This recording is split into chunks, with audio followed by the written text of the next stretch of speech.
Welcome, everybody, to the R&R CatCast, a fan-based podcast focusing on Montana State athletics. We're two dudes named Ryan from the state of Washington talking about our dear Montana State. We hope you enjoy.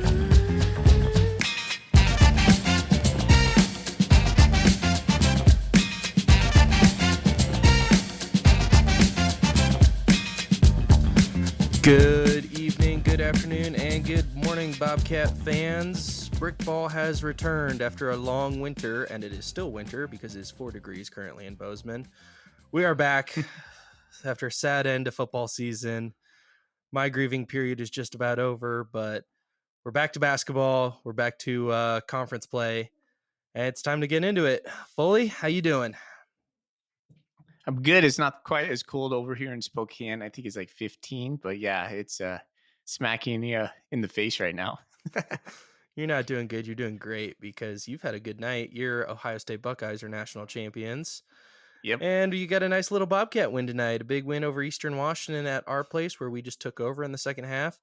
Women's team win by 2 in Cheney. That's 2 times this week that we have swept conference opponents. And men are building a little steam. Women have been just rolling. So as we get into not mid-conference play, but quickly approaching the middle of conference play, we got a lot to look forward to. I wasn't going to say that a month ago, but on the men's side, we're looking good. We're beginning to get where we thought we would be. And on the women's side, we're exceeding expectations right now. Halftime for the national championship game, that is Ohio State Notre Dame tonight, coincided with the halftime of both the men's and the women's teams against Eastern. And Eastern always plays is really pesky. Like beating those guys in basketball, you never take it for granted because they play us tough in Eastern or in Cheney or in Bozeman. Montana State men and women both were down by 1 possession going into halftime. And I just had the sneaky feeling, I'm like, this could be a moment for the Cats, specifically the men, if we could pull this out and go on a little bit of a run. And look what we did. You know, I wasn't able to watch a lot of the second half because I was watching the football game, but I kept checking in with the score. And then we just built that lead in the second half. And it looked like we had a couple bang plays where we captured all the momentum and just buried them. You know, it sounded like Eastern had a little bit of frustration, but it's good to see the men go back-to-back wins, create some momentum, like kind of had us a little bit nervous there for a while. And it's really awesome to see the women just cooking, absolutely cooking, as the kids say. It's been frustrating, to say the least, especially on my angle, going to a lot of these games as well as watching them. I'll let all the listeners in. Foley's been pestering me for, about a month now to get another Brickball episode out, and with the football run, and we were all traveling. But also, I kind of was like, I had some good things to say about the women, but I don't think I had a full episode ready. And I think we can all agree that the non-conference, especially on the men's side, was an unmitigated disaster with how things went, and just wasn't good. I can't take a lot of positives away. I was very optimistic at the beginning of the year. I saw the transfers coming in. And one thing I learned from somebody close to the program was, and I asked them down in Frisco, I'm like, what's going on? Like, why are we not gelling? I thought we'd be way better. And they were like, well, we don't have we don't run plays. We run a system on offense. And I thought that was interesting because I was like, what do you mean? Like, what do you mean you don't run plays in basketball? And he goes, well, generally we run that system. And what I've found is when you run that system, and the more I've watched and the more I've analyzed since hearing that, is you got to gel. And when you have 5 guys who have been in the program and know the system and the timing, and you bring in, 5 to 7 other guys, and you're fighting for minutes, it's hard to gel. And as this person was explaining to me, you're kind of ascending the peak here, where it's going to be rough at the beginning. It's going to be a rough march. But when you get towards tournament time, and I think we saw that last year, and it explains a lot from last year, is by the time we got to March, the team was really gelling. We had found the guys that worked perfect. The first 10 minutes, middle 20, last 10 minutes. We had really honed that in. And so I hope, I'm knock on wood here, but I hope we've turned that corner right now where we're at a point in that system where guys are gelling to a point where we're going to start succeeding. Tonight against Eastern was one of our best defensive performances, I thought. They had some great shots. We kept them in check from 3, but it was the best I've seen so far of us looking like a complete unit. And that's what I want to see going forward, especially on the men's side. So it's your take that Montana State's going to continue to kind of gel, as you're saying, and get better as we go forward. Do you I see think other guys? And like kind of second part to that question yeah. for me would be like, who do you see stepping up as role players? I I think I think this is something we might have to expect in the Logie era, that we might have some brutal Novembers.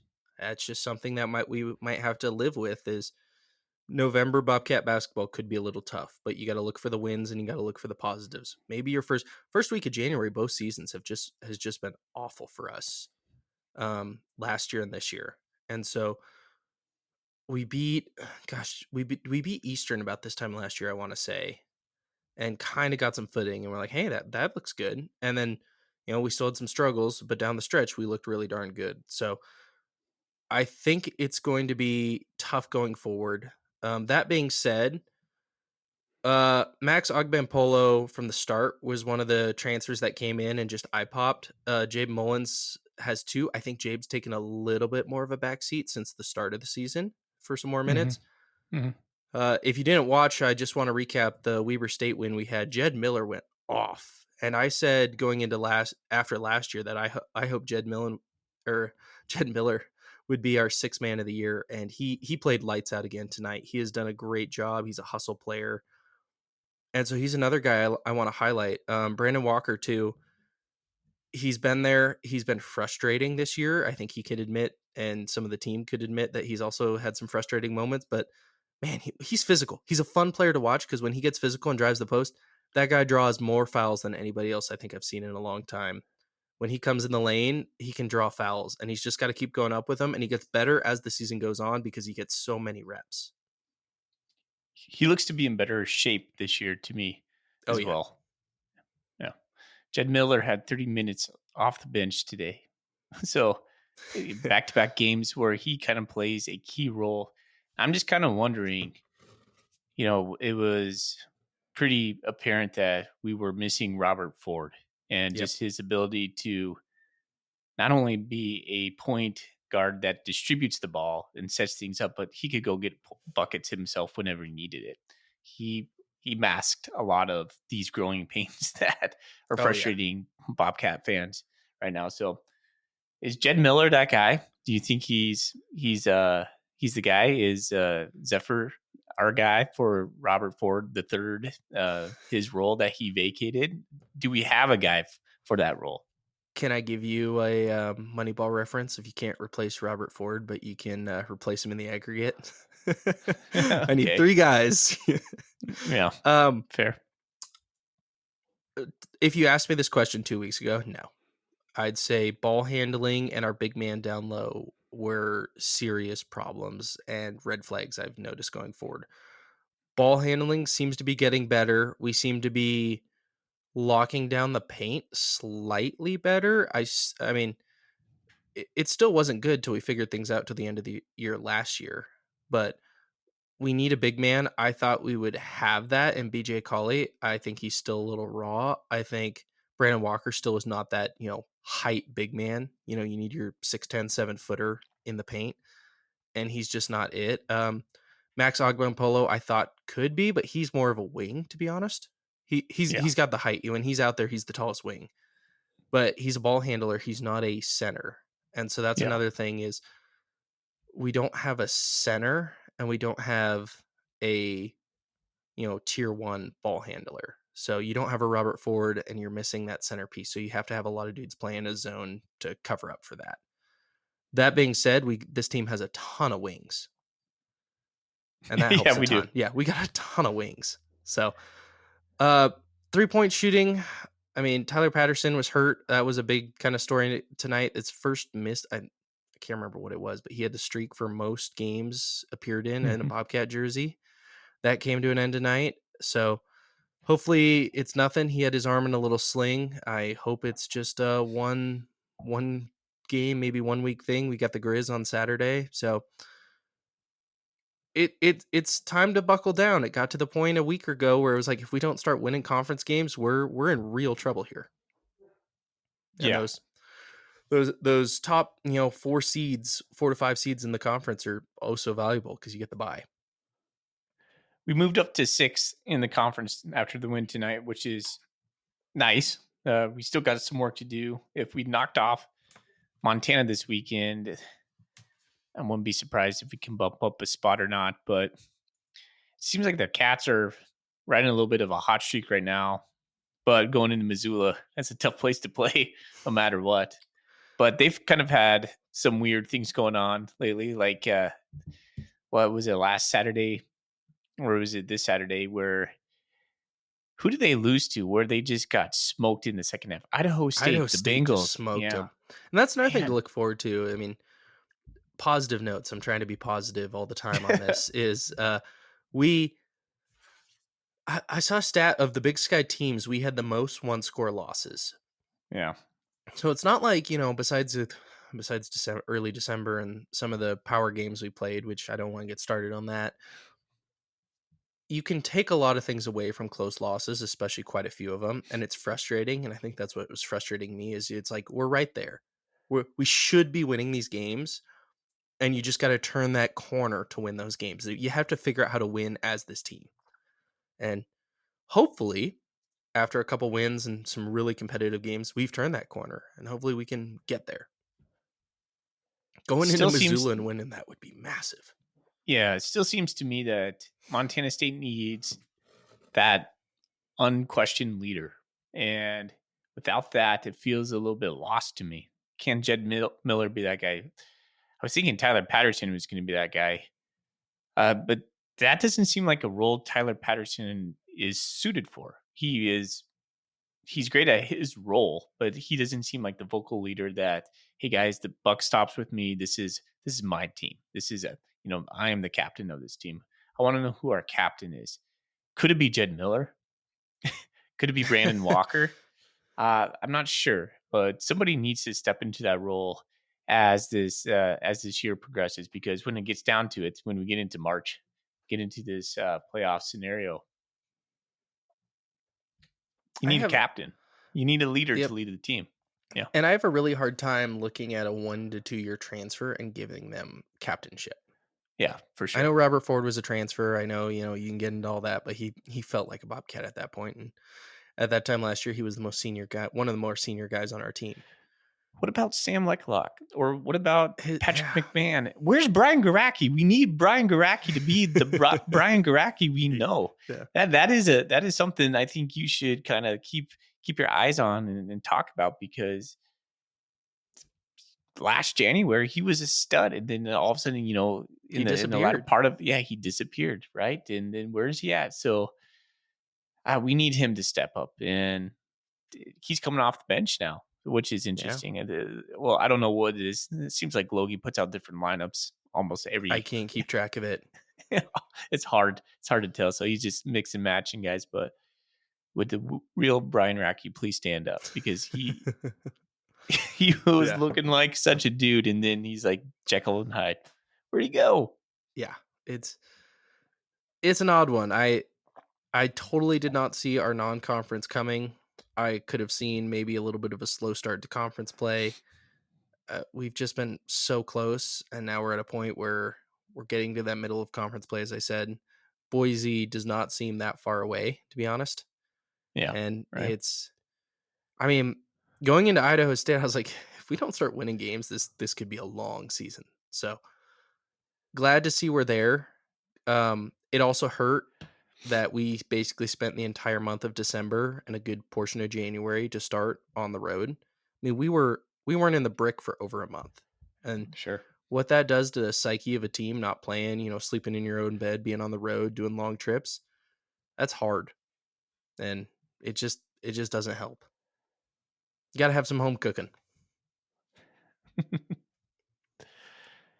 Well, it looks like so we're going to Montana on Saturday.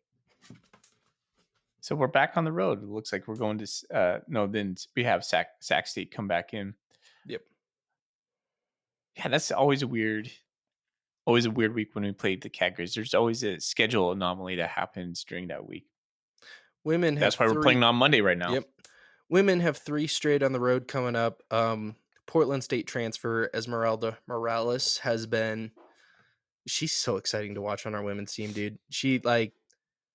They're killing it. 17-2. What a season for Coach Binford. I know last year was well, I'll rewind 2 seasons ago. You share the conference regular season, then you lose in the first round of the tournament, and things seem to fall apart towards the end of that year, just personnel wise. Then last year, you have it seemed like most of that team was hurt, and then most of them came back. You bring in a couple transfers, including Esmeralda, and they come in and just kick butt all year. They've been so good. I mean, to look forward to. NAU has been runner up in the conference the last 2 years, and I think they thought this was their year. And we went in there to the Walk Up Sky Dome and we played one heck of a game against them and came out with a win. We're undefeated in conference. The women look really good this year. And about a week ago, I was like, well, if I'm going to Boise, I'm going to watch the women's team. So, Yeah. but hopefully we have 2 teams that are super competitive and good, but the women look really good and really Yeah. unstoppable at this point. The Grizz Yeah. women, you can go read up on that. Looks like they have some stuff going on. So there's never an easy win in the Brawl series, but the women should, crush the Grizzlies hopefully on Saturday, and we'll see how the men do. It should be competitive. Hope so, man. Do we have the Cat Grizz trophy locked up? What is it? The The Down Brawl Pump of the Challenge? Wild series. I think we have a 7-0 lead right now, so Oh, all right. I think it's pretty much locked. I mean, Sounds good. I know Leon's pretty happy about it. I think he likes to say that since he became athletic director, he's never lost that trophy. It's always stayed in Bozeman, which is I think 8 years in a row. Let's keep it here.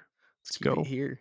Volleyball trophies, the Train Bell trophy sitting in the gym right now. Oh, Great Divide trophies here. It's coming up, Bobcats. It's starting to It's come up, coming up Bobcats off. again.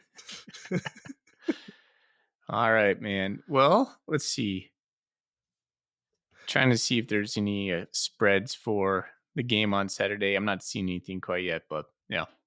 Yeah, I think it's still pretty early, but I don't know, man. It it was hard to think of what to say with that non-conference because I didn't have a lot of takeaways. Oh, The only takeaway I had from the entire non-conference was the women's team and how Esmeralda Morales, who's racked up some real big conference honors, they've gelled. They've got it going. I mean, that record is just impressive right now. 17-2 is awesome. They look like a women's tournament team easily. Obviously, you got to win in Boise, and there's no midseason accolades, but they were way more fun to watch. They were way more impressive. They just dominated most of those games. It wasn't even close for a good majority of them. The men's side, I was just frustrated. We looked weak on defense. Our offensive identity was unknown. I was frustrated with how many threes, and when you're missing threes and you're 3 for 17, why are we still chucking them up? It's not going to get you back in a game. So yeah. it's hard to analyze a team like that. And I know a lot of Bobcat fans were frustrated or distracted because of what the football team was currently doing. But we got to get to a point where we change the identity. I know you had asked me earlier in the week how you feeling about Logie overall, and I said I think my answer was I feel fine, but I don't judge coaches for one bad stretch. I judge coaches for 2 to 3 bad seasons. My main concerns when I was watching the guys play ball was just we didn't have a lot of inside game. It was just perimeter, like you said, checking up the threes. And when they're going down, it's fun. But when they're not, we didn't have, like you said, set plays to run on the inside. Very different than Sprinkle's offense, right? Where we were just trying to feed in the inside and really work from the inside out. It just feels a lot different. In the last couple of games, have seen more. I don't know. It's not plays like you said. Maybe the system is working better, where they're getting better looks on the inside. We need that because we can't live just with the 3 ball. You mean you don't like Brandon Walker dribbling 3 times in the paint, losing the ball inside? He's It's a been good better. player. Sorry, that was just Yeah. frustrating from the non-con. That was one of my things. That was just trying to do too much. drinking game for Brandon Walker. Miss layups, miss free throws, turnovers. Ah, Oh, yeah. I he scores I'm though, excited. man. Like that He had a guy. Like great game tonight. Yeah, no, it works, but when it doesn't work, boy, it's frustrating, and yeah, he's just gotta go up with it. He can't be putting the ball on the ground that much, and he tries to bring the ball up. He's just not a dribbler. He's an enforcer down low, and he draws fouls, and that's what he should be doing. yeah. It's old school type of player. I like him. It's cool. Hey, I got a question for you. Has your view of college basketball changed at all in the last 4 years since we've been relevant? Whew, in what It's kind of a ways? heated question. Just Yeah. overall general, because I'll tell you this, I only cared about the NCAA tournament for the most part. NFL got done, and until Sprinkle brought us back from the dead, I my care level for most college basketball was pretty low. Last time I think I seriously cared about college basketball before the end of COVID was Brandon Roy at Washington. Hmm. So I was just kind of thinking about that as my view of college basketball, and I watch obviously quite a bit in the last 4 seasons, is it's changed because I think there's a lot of great stuff going on at mid majors, as well as the big boys are changing quite a bit right now with conference realignment, a lot of stuff on that end. I think it's more competitive. I think it's way more fun as a product, and then you add in the ESPN Plus thing where more fans can watch and engage. It's really brought my attention level way higher, regardless of this podcast. Yeah. For me, I've always really welcomed Montana State basketball. It's something I've followed ever since I was going to school there. It was always there was a lot of seasons in football where you were just like, man, the feels at the end of the season for whatever reason could have been a bad season, could have been an epic loss at the very end where we had a great season. We've lived it all. So the change of pace that basketball brings was always refreshing to me. And it's also always been refreshing in the last couple of years. Like you said, we've had the ESPN availability to, it's cold and dark a lot of times over here in the Pacific Northwest. You're just like, it's just a grind. And at night when it's a Tuesday or a Thursday and you can flip on Bobcat basketball, it gives you a little bit of a reprieve from reality, it feels like, in a certain way. So having success with Coach Sprinkle, the fun that we saw at the end of the year with Logie has made it really enjoyable. Like it's something to look forward to. You're like, oh man, the cats are relevant. We have some players and gets the crowds like from afar. Like you're there.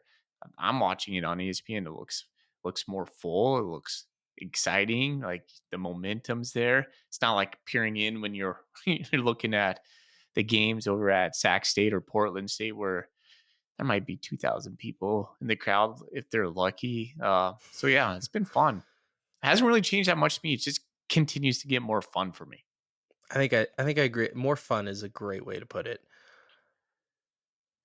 And you don't live and die on every Yeah. game either No, you because you don't. know that the really only thing that really matters is that week in Boise. I mean, there's more that matters, like getting the seed, a top 4 seed, so blah, blah, blah. But you can still make a run.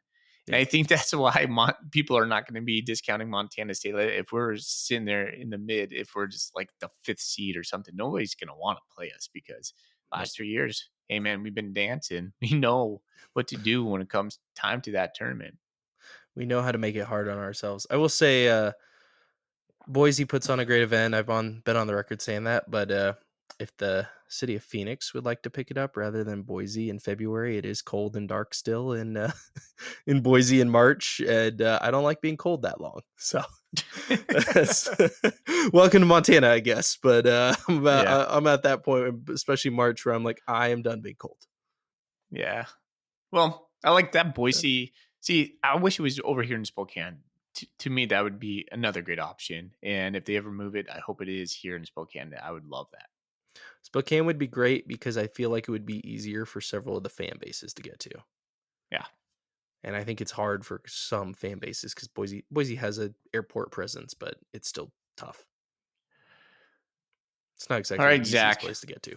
I do have a question for you, and this is not basketball centered because you and I have not actually spoke maybe on since we've seen each other in Frisco. How you doing with the wrap up of football? Tough. It was tough. I felt sad. After that game, the way I'll put it, I felt sad not for myself as a fan. I remember walking out into the hallway we were right next to each other in the boxes that where we were sitting. Mm. And I walked out in the hallway and the first thought that came to my mind is this sucks for the players, for the coaches, for Keaton, for the athletic department, for Leon, for everybody we know. As a fan myself, I wanted it for, obviously for me. My dad's a huge Bobcat. He's been a part of this. Going to all the games that I went to, especially getting to share those memories with him and, see you guys and share those memories. I didn't feel sad for myself. I felt sad for everybody who we know that has put so much blood, sweat, and tears into this program. Yeah. And you never deserve a national title. You'll never deserve, you say we deserve to win the national title. I don't believe in that. But I did think this team did everything to win a national title. And when I left in 21, I left thinking this was a great experience. We now know where the standard is, what the standard is. And I left the stadium in 24 feeling we were at the standard and we just failed to meet it.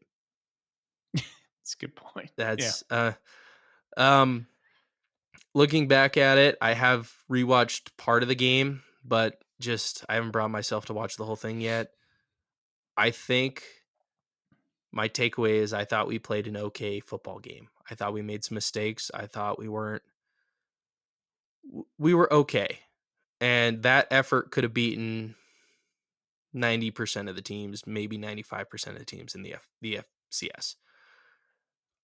Hats off. I can't be mad at that game because North Dakota State brought their A-plus game and they played like national champions. I don't feel like that game was stolen from us, to put it that way. If a bad call goes your way or, there's something that happens, those guys showed up for North Dakota State and they played one hell of a football game. So that's not a consolation, but I was like, those guys went out there and they took that game by the horns and they beat us. We got beat. Um, it sucks if you know the Morgan Wallen song 98 Braves. I think the 2024 Bobcats are going to be my 98 Braves going forward. I'll think a lot about this team. It's still pretty fresh of my fandom of teams that I've rooted for, cheered for, and seen.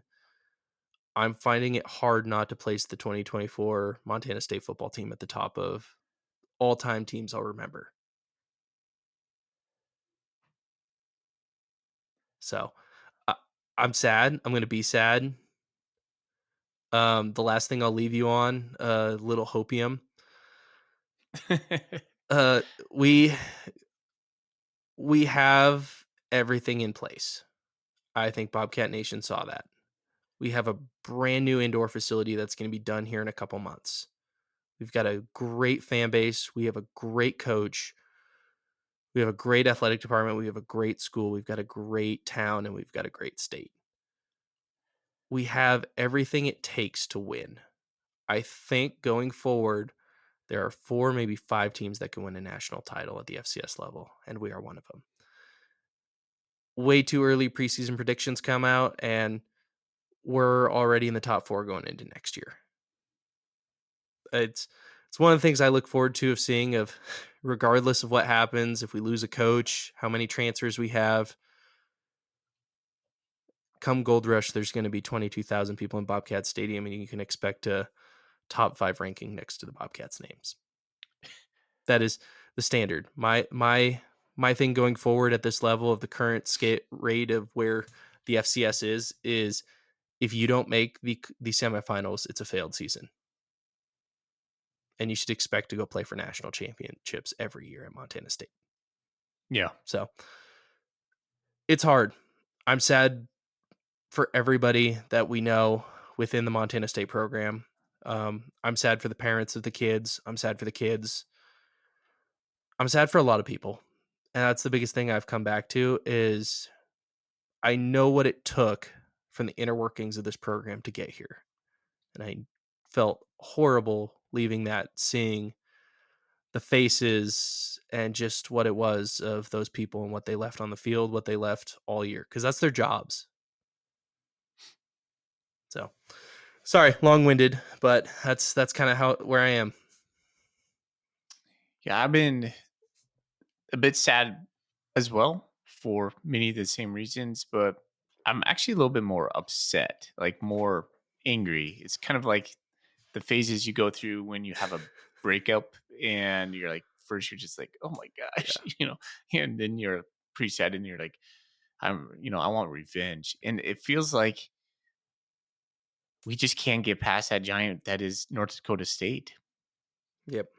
We have to conquer that. That has to be on the list next year. And I was talking with Thorny, and I was like, so, "Hey, we're gonna do this 1-0 mentality again. Is that gonna be our battle cry?" And he's like, Thorny's take is like, "No, they're gonna change it next year." And I'm like, "Well, I don't know. Why? Why should we?" And it's really good. Do you have to have a new battle cry for each season? Do we need one? Um, or is it just that the standard's the standard and let's keep it the standard? But when it comes down to being those guys, we have to do that, whether it's in the semifinal game or national championship game, because I think you're right, man. I think there's probably four teams that could win the whole thing, maybe five. And we're certainly one of them. And it's kind of is kind of just really made me think this year that Montana, like the the momentum, the institutional momentum, the athletic momentum, everything Bobcats, it just coalesced in such a way where you're like, oh, we're here at the top now. Like in seeing the facility being built next to the stadium, you're like, yeah, Montana State's just going to continue to be at the top. There's no like this is good or this is luck. Hopefully, we're back here next year. Like we've been for a while now, a top four team. Montana State should never be number 10 in the nation going forward in the FCS at this current iteration that we have. So yeah, expectations are high for me, but yeah, right now I'm just kind of upset. I'm just kind of mad. I'm like, I just kind of want a little bit of revenge on those Bison. That's where I'm at. I'll say something and then immediately contradict what I'm about to say. So, I absolutely hate the phrase, "Well, there's always next season. You'll get them next year." It's like, Yeah. Yeah. Tommy Malotte's not wearing a Bobcat jersey next season. I mean, we lost our offensive coordinator. He's not gonna be calling plays next year. Brody Greavy's never suiting up in a Bobcat uniform again. Rylan Orts, Connor Moore apparently is not. Scott Trey Humphrey's not. Drew Polidor's not. I go on. Ryan Lonergan's not. So there's a lot. It's like, okay, but to those guys, there isn't a next season. This is it. This group is not going to have a next season. There's going to be different guys, and it's going to be the same jerseys, but the faces and names are going to change, and they don't get next year. And that's what I was thinking about because I hate that phrase. There's always next year. Well, yes, as a fan, but if you strip your fandom away and you look at the bones of the team, there's a lot under the roof, under the hood that you got to look at and change. Now to the contradiction point. Again, we're we're at a point at this program where we should expect to be there next year, and going forward, the sky will not be falling for Montana State at the SCS. We don't have a window. Some teams have you hear about this, especially in pro sports. You have a championship window. You have a 2 to 3 year stretch to get it done. I don't feel like Montana State has a championship window. You If should expect anything, to be in it year in and year out, fighting to make it to the national title and fighting for it. yeah. If anything, that they're in a space right now that they would almost have to have catastrophic things happen for them not to be in it at the very end for this time. Man. Yeah. It's we still need to get more physical on the lines.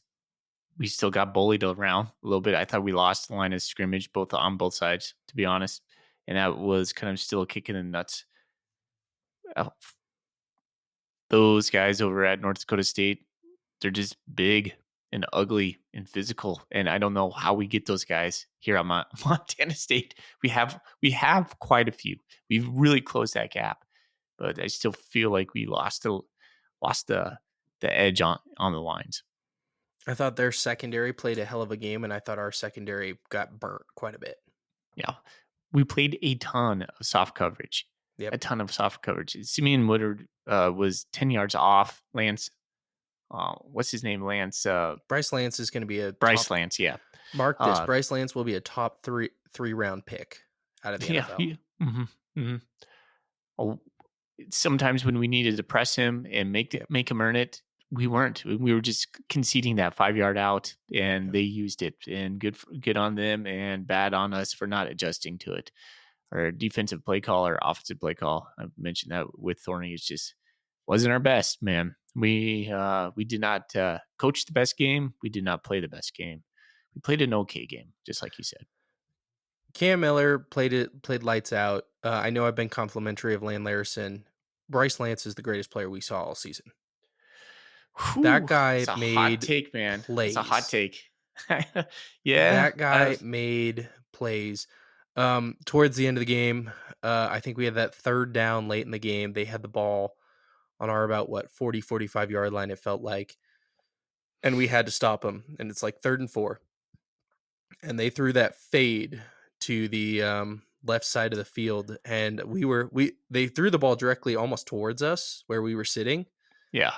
And when the ball went up and I saw Bryce Lance go for it on the other side of the field, my first initial reaction was that ball is 5 yards overthrown. And he closed the gap and he just outstretched arms, caught that ball at the 2. And it's like, well, what are you going to do? Because the coverage on that was honestly pretty good. And it was like, all right, well, one of the best guys we've seen all year just went up and made, the play of the game. Yeah. So it's difficult. I'm sad. I'm going to be sad. Spring game is less than 100 days away, hopefully. Oregon's going to be interesting, to say the least. I'm not exactly happy we opened the season with the Ducks, but yippee. Well, we'll curtail the football talk now, but I just wanted your take on it because I always appreciate your take on how it went. And but yeah, anyways, brick ball, right? We're here to talk fast. See, this is why we didn't put out an episode for a while, because we were just our minds were just in one place. My mind especially was in one place. As much as I was watching the team, I was like, why am I watching us get blown out in non-conference game when I'm all happy about football? But nonetheless, we're in full basketball season right now. Oh man, it's been a fun year as a Bobcat. It's always fun to be a Bobcat, but it's been an extra fun year for sure. Shifting gears, Join. I think next week we'll have a more regimented show with some stats. Maybe Thorny joining us on that one. For this one, I just wanted to get the feels out of how you felt about the team. So it was fun, man. It was a good shake through. I feel better talking about a lot of this stuff too. Always do. Sounds good. All right, buddy. Let's get out of here. Go Cats. Go Cats.